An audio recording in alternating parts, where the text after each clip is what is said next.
Pri svojem delu v računovodskem servisu Sova se vsakodnevno srečujem z temami oziroma vsebinami, ki smo jih spoznali na izobraževanju za preizkušenega obračunovalca plač.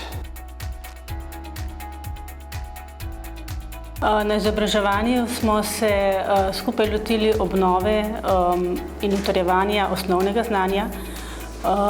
Velika pomoč pa nam je oziroma veliko novo odkritje, vsaj zame, kje pogledati in najti odgovore na določena vprašanja, ki so potrebna za pravilen obračun plač.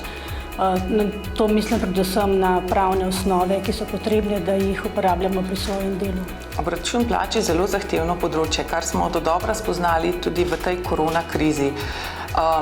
Naprimer, sam obračun nadomestila, kako obračunati, da delavec ne bo prikrajšan, ter da bo delodajalec dobil povrnjeno vse, kar mu pripada.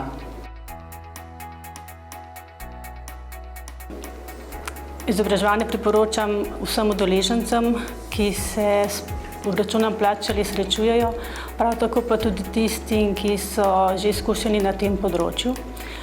Poudarjati pa moram, da je izobraževanje zahtevno, obsežno, zahteva tudi domače delo, vendar se trud izplača, saj pri sebi opažam, da sem pri svojem delu že bolj samozavestna in lažje odgovarjam na vprašanja, ki se tičejo z področja obračuna plač. Hvaležni smo vodstvu računovodskega servisa Sova d.o.o., da nam je omogočilo to izobraževanje. Izobraževali smo se 3 sodelavke in vem, da bodo naše debate v zvezi z obračunom plač vedno aktualne in žive. Izobraževanje bi definitivno priporočala vsem, ki se ukvarjajo z obračunavanjem plač, saj ponuja celovit pregled na tem področju. Tekom izobraževanja smo preleteli vse vrste dohodkov, način obračunavanja in obdavčanja.